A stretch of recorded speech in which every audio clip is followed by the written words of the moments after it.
Deafrowe with Deafrowe TV, and I'm back again with another review. And for this week's review, we're going to do episode 5 of the 2007 miniseries Jekyll. And before I get started on this review, remember to like, subscribe, and share. Hit that notification bell so you can see episode 6, which is the final episode, next week when I post that as well. So let's get started on episode 5 of Jekyll. Getting towards the end here. And the episode starts off where we go into the past and see the original Jekyll, or as Robert Louis Stevenson calls him, Dr. Jekyll, which you find out later is supposedly the original pronunciation of Jekyll was Jekyll, just something they kind of threw in here as well along the way in this episode. So we find the original Dr. Jekyll here going over some mail that he's received, and he's talking with his butler here. And the butler, when he had let him in the house, didn't know whether he was Hyde or Dr. Jekyll when he let him in the house. And he assures him he's Dr. Jekyll and he's going to be Dr. Jekyll for a little bit. So he lets Dr. Jekyll in. He's looking at his letters and he's asking the butler, like, who's coming? Anybody says there's a man, same man that you've been seeing that's going to be here about 9 o'clock at night, the same gentleman. And it's funny that when he says the same gentleman that you've been seeing, you know, and writing these things is going to be, showing up at 9. And Jekyll makes a statement to the point that, gentlemen don't show up at your house at 9 o'clock at night. And it was just like, I was like, all right, it's kind of a dig. Anyway, then we cut to him where he's going into the the kitchen area, and he's talking to the maid that's cleaning up the kitchen area that looks like it's been splattered with some blood of some sort, and it's probably something that Hyde had done the night before. And so, and he's weirdly worried about this maid. And so you kind of wonder, like, what's going on here?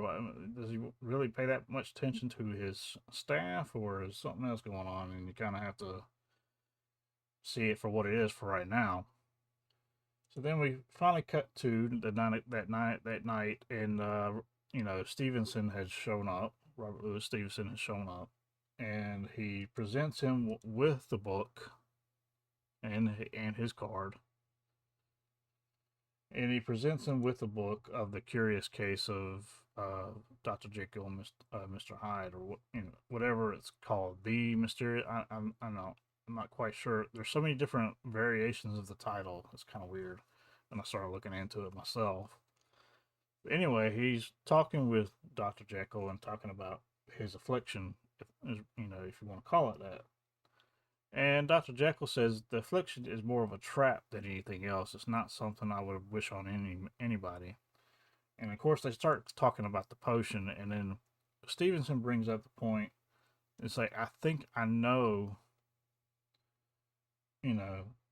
the secret to your potion. Let me see if I can get this right. And so he's looking around the room and gets out a piece of paper and writes down on it because he doesn't want anybody to hear what he's going to say. And he slips the paper over to Mr. Dr. Jekyll, and Dr. Jekyll takes it over to the fire, reads it, and then crumbles it up, throws it in the fire. You don't see what it says at this point. And then we finally cut over to the present, where where they left off in the last episode, episode 4, where they were finally opening up the coffin thing and letting Tom slash Mr. Hyde out of the thing. We don't know which one we're going to get. And then he's just kind of standing there slumped over with his head slumped over, and Claire is sitting there like, I want to see your face. I want to see which one it is. Is it going to be Hyde, or is it going to be Tom? And to nobody's surprise, but she mentions something that only Tom would know, and Tom knows even more information than her. about the room they stayed at for their honeymoon, and she says the Apple Yard, room 702. She only knows the Apple Yard. She didn't even know the room number. She's like, "How do you even know the room number? That's more detailed than I know."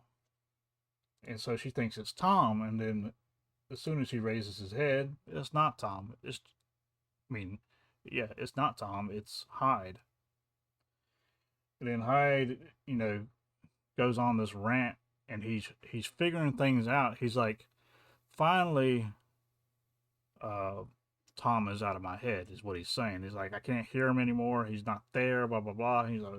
It's like, and she doesn't believe him, and like, now his instincts are even better. Just by smelling the guy in front of him, he can tell that he has cancer, what kind of dogs he has, and even though he had quit smoking 2 years prior, he still ended up with lung cancer. And they're all astounded by his ability to do all these things, and they're just kind of staring at him, and like the old man is like, holy shit, he's been right. Everything he's said about me is right. So like, yeah, so, tasty. 57-year-old ex-smoker gave up 2 years ago. Yeah, it's like I said.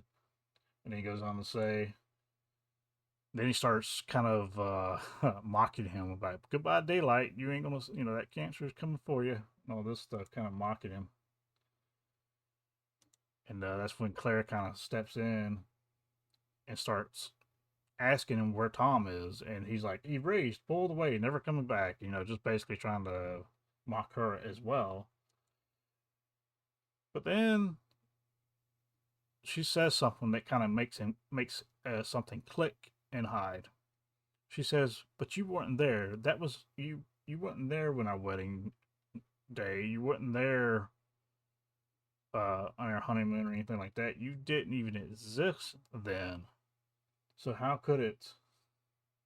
How could it? I mean, how could you know that information?" And he's like, "Good question." And so he starts internalizing, like looking inside his own mind, like somehow he's able to see the information in his own head and see it almost in real time. And so that's what he starts doing. He's like seeing the images of Tom and her together and everything. And he starts describing in detail different things. And it gets to a point where they obviously, fisting get it on. And he's like, I can see everything. And then she comes up to him at this point.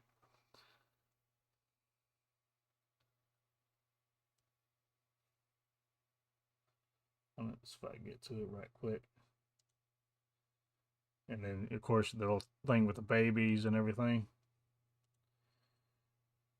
And then when he finally tells the images to stop, like basically he's like like Hyde is down because Tom is completely shut down, and the reason Hyde tells Claire that Tom is shut down completely is because of his fear of being closed in, the claustrophobia.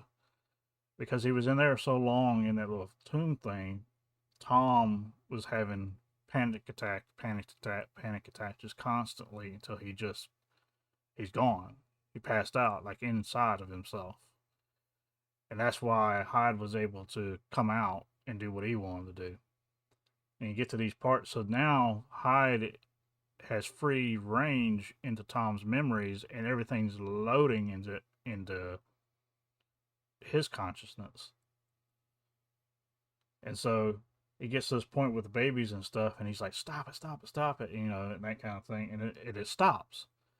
And he's like, "Oh, goody! I got rewind, and I got stop, I got play, I got rewind, I got fast forward." So it's like he's able to see through his memories, rewind, go forward, everything. He's able to just see it. Anyway, so to get to this point right here, this is what I'm talking about. Um, and Hyde is kind of making fun of her.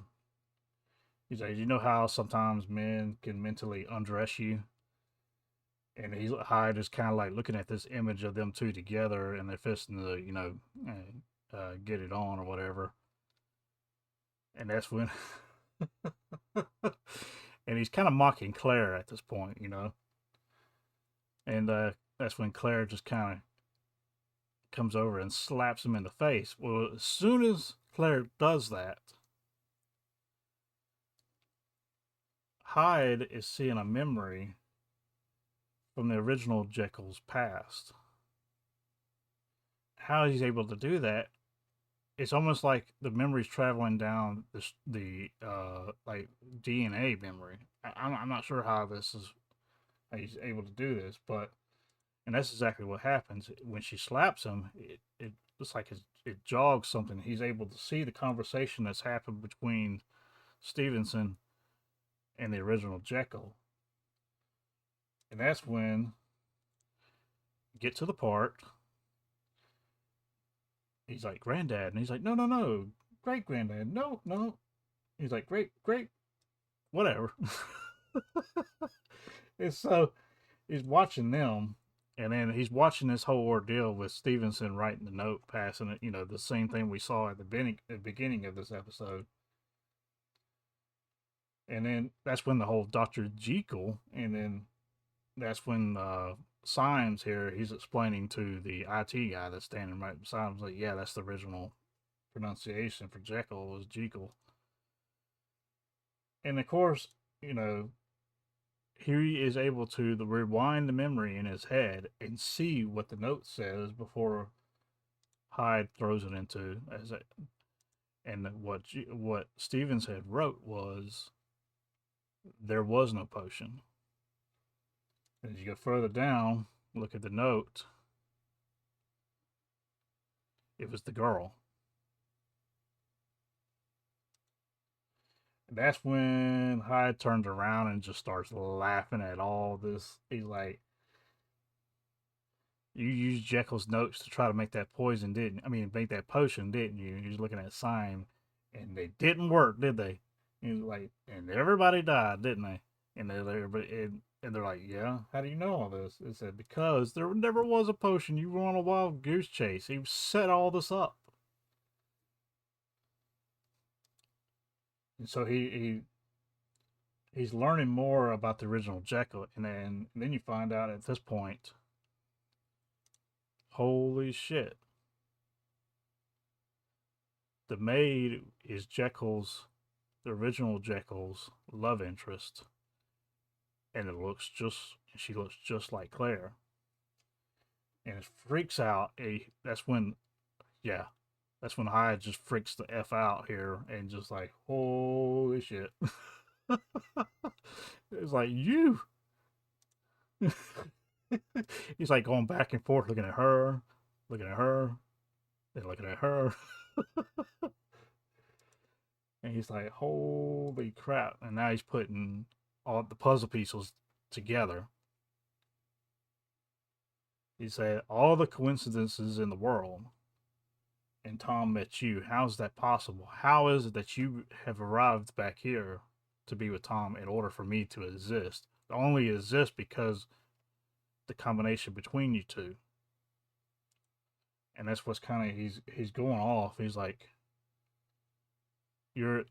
telling her you're there with Dr. Jekyll right now. Like I'm looking at her in my memories right now. You're there, and she's like freaking out too. She's like, I don't know what's going on. And at first he's kind of mad about it because then you can find. Hold on, I don't want to get too far ahead here, but then yeah, this is where Jekyll goes into he's doing just like Tom did in the present, and he has like a separate apartment area away from the house where the maid is. Um, and that's when Hyde comes out, and it's the weirdest thing. This Hyde is able to actually talk to the new Hyde, and he's looking straight at him, and he doesn't understand how he's able to see him.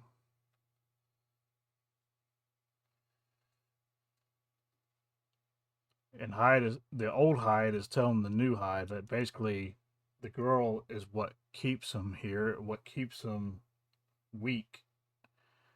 It keeps us weak, and we have to get rid of her in order to stay in this body as ourselves, you know. It's like you could be free, all you got to do is get rid of her. And so it's like putting the idea in your head when you're watching this play out that the old Hyde did something to the maid, and which is probably not the case. But he's given the new Hyde the idea that he's got to take out the Claire killer, so he won't care anymore, and that way he's able to be free of what is holding Tom attached to him and the memories and everything. But I don't know if that would actually work because Hyde, the original Hyde, was never able to do it at this point that we know of. And get the next episode, it might be something different. We don't know. Like I said, I haven't seen this in a long time.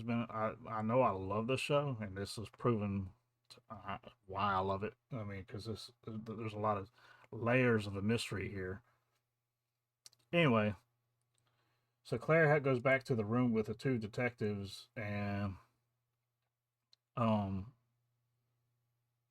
which is the other lady, Catherine, the secretary or the secretary nurse that was working with Tom. Anyway, and Claire makes a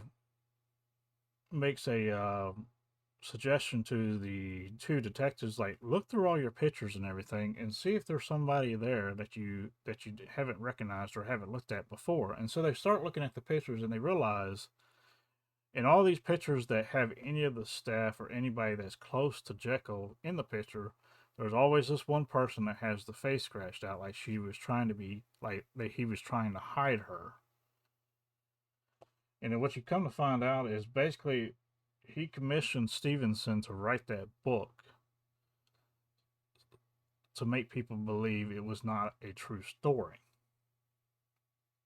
And then on top of that, Stevenson was the only one other than Jekyll himself that knew that there was no real potion, and that the only thing that brought Hyde out was his love and his, well, everything for that woman. In the same instance, Tom and his love, as you saw in the last episode, what finally brought Hyde out was her being in danger around those thugs. And it finally snapped and Hyde came out. But it was tied to her. He cares so much about her that Hyde would have to come out.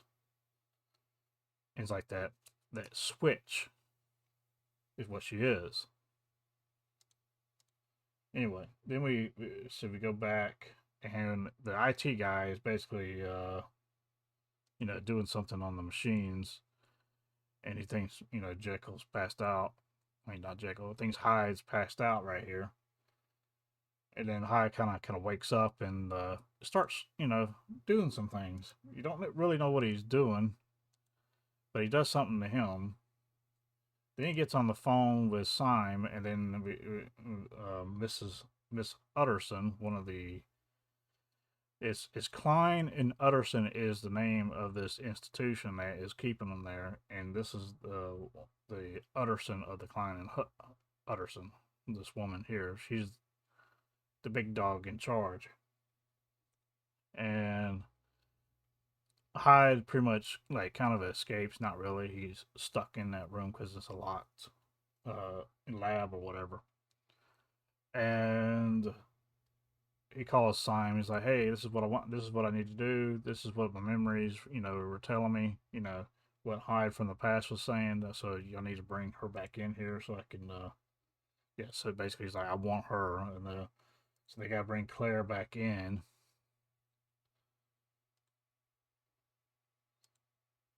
So yeah, there's three. They decide to take these three and go somewhere else. If you get my drift, the three women they load up in a van and take, and they're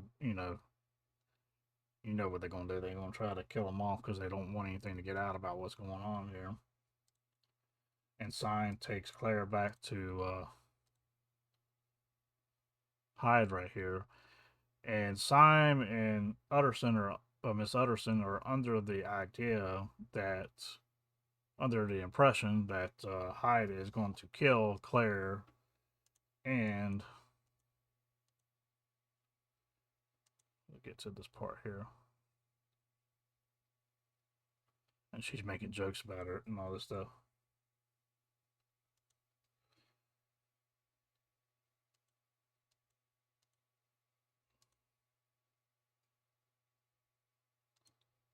Yeah, this is where he kind of explains the whole claustrophobia down. And Hyde's kind of admitting in this part because he knows where Tom is. He's telling her Tom is down a deep hole right now, and I can't pull him out because that's where he sent himself. And Hyde's kind of mocking in on this case. He's keeping up. He's keeping up an impression for a reason though, and he's trying to explain to her he's not coming back anytime soon. And so they bring these two kids in. He's like, okay. And then he tells Syme to turn off the cameras. He wants to do this on his own terms or whatever. They turned off the cameras, all of them. And so the impression is that he's going to basically kill him, right? That's what Syme and the rest of them. He's like, y'all can have at my blood, whatever you want, as long as I can get rid of these and I can be free, right? But then he turns around and is like, yeah, we're not going to do that. So Hyde's like, your husband has a very good memory. Comes very handy. And he's like, he starts like ripping the floor up.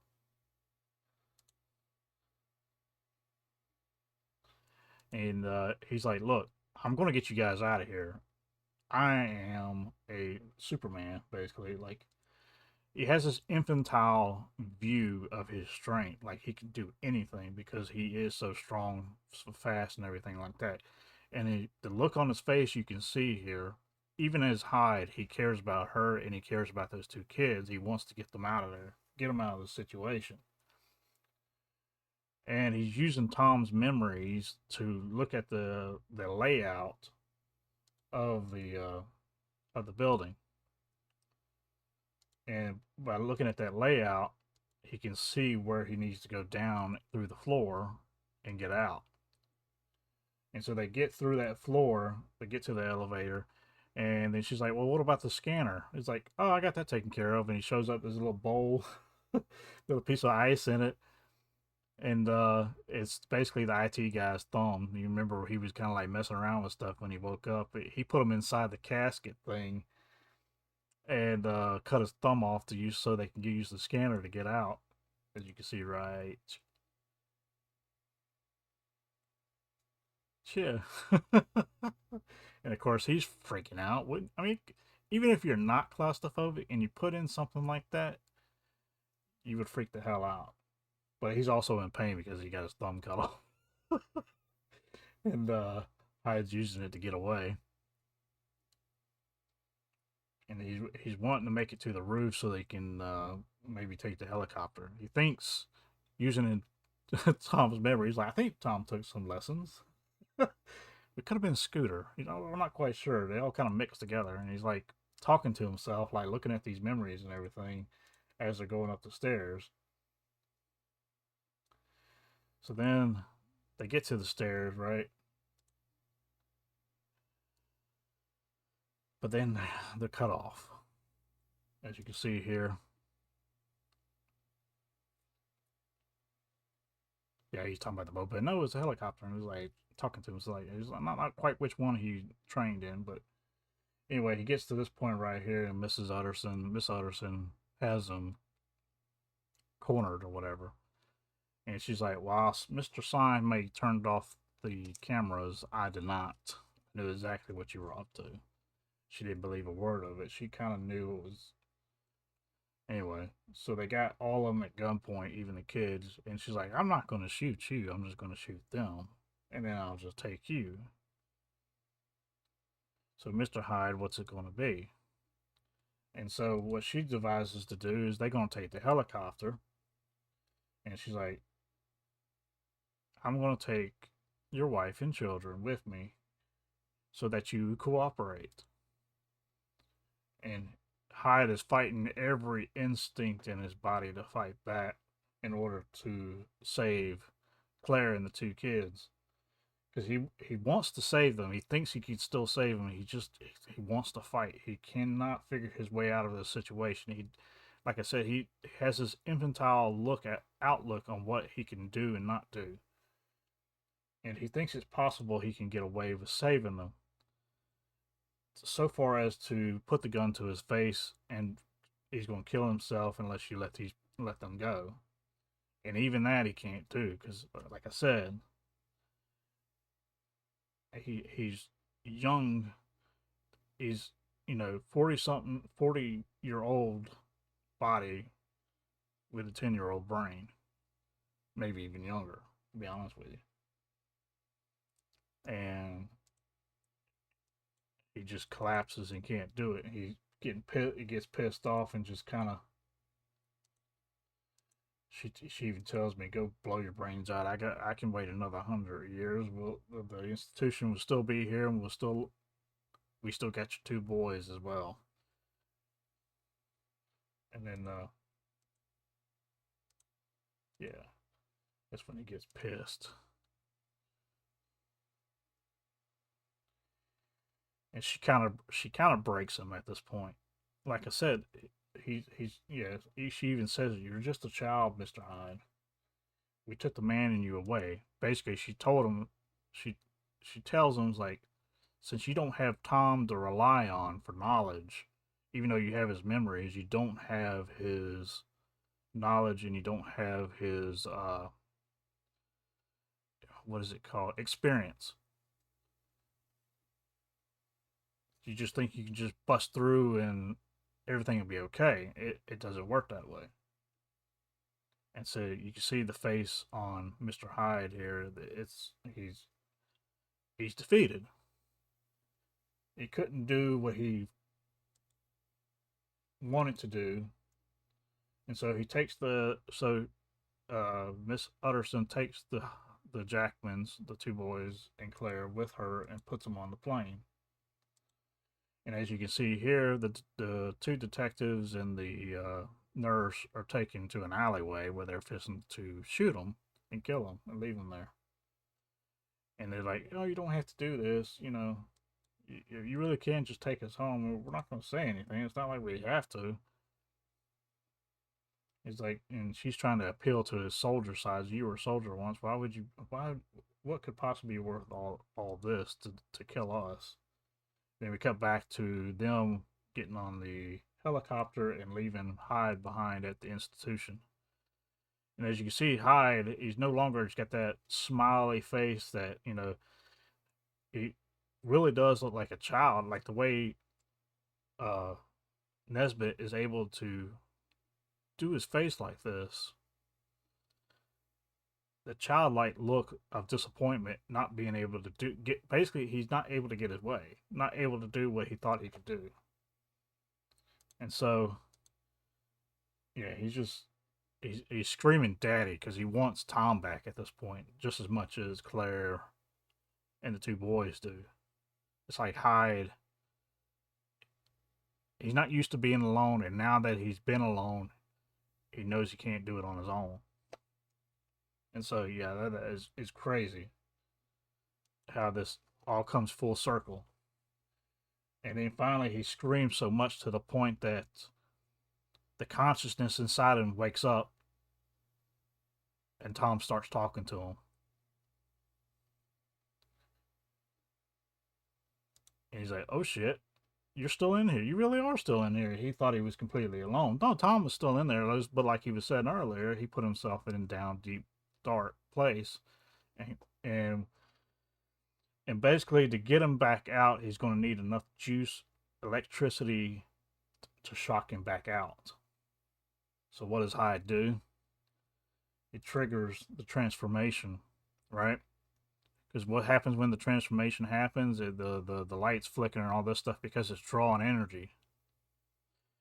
And Tom is so deep down that he's got to draw a lot of energy to get him back up. So Jekyll figures out what the trigger is inside of him and sets it off. Right? Sets it off so much, and then Syme is standing there all cocky and shit, basically saying, "There's not enough energy in this building to bring Tom back. We told you that already." And you say, "But it won't work this time." And then as soon as Syme says that, Hyde is looking off into the distance right here, and all of a sudden you see all the lights going off. He's like, That's when Simon's got that oh shit look on his face.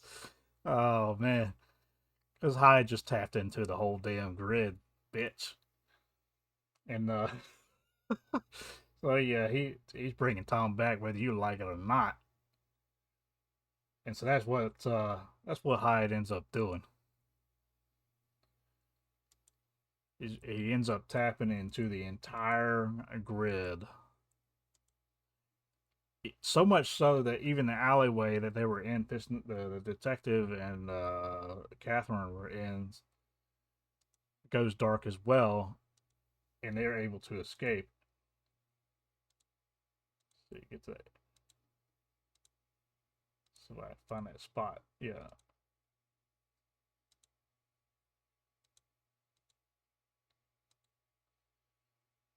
if I could find it, I might be skipping right over it.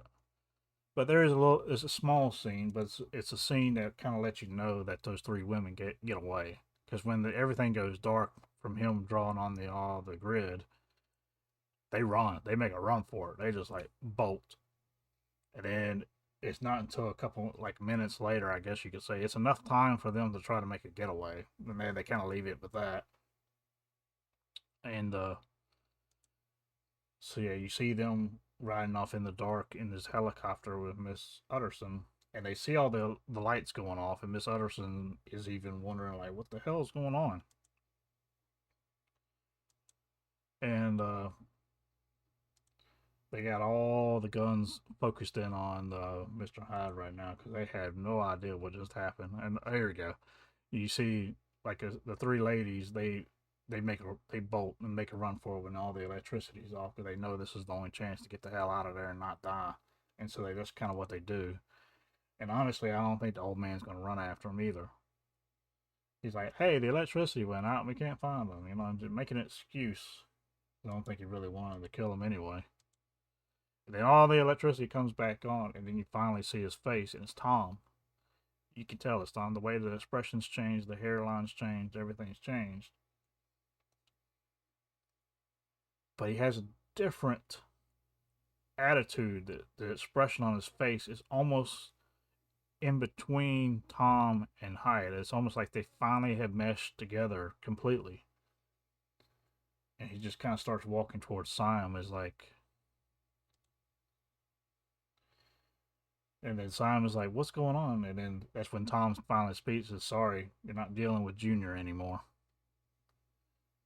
And he is pissed.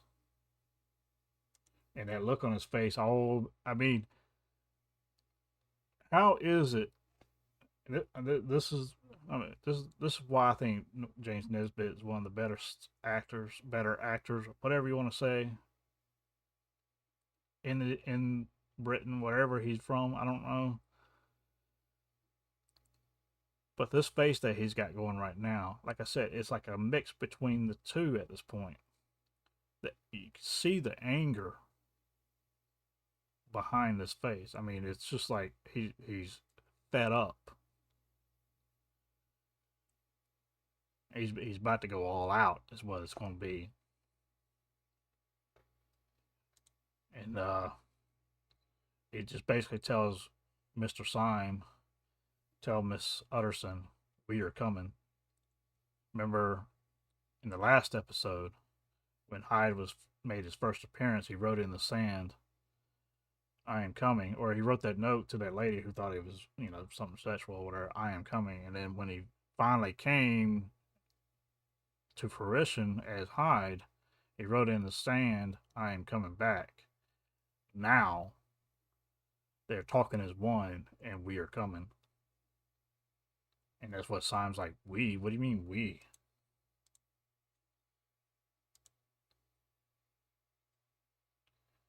3 words. We are coming. And he's like, we? There is no we, Tom. You're alone.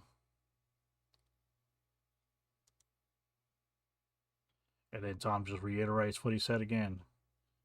3 words. We are coming. Send it. And that's kind of the end of the episode 5.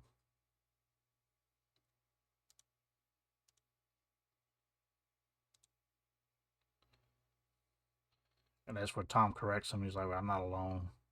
It's me and Hyde. Because at this point, Hyde has loaded enough of Tom's memories into his own consciousness that they're starting to meld together enough where they both feel the same and care about the same people enough that when Hyde failed the mission to get him out of there, to get him to safety or whatever, he felt like the smallest person in the world, even though he was the strongest one. Didn't matter. They had the upper hand. They had the guns. They knew how to manipulate him. Well, at least she did. And so they had to basically team up for the people they care for. And that ends this episode 5 of Jekyll. And that is me, Deafrowe.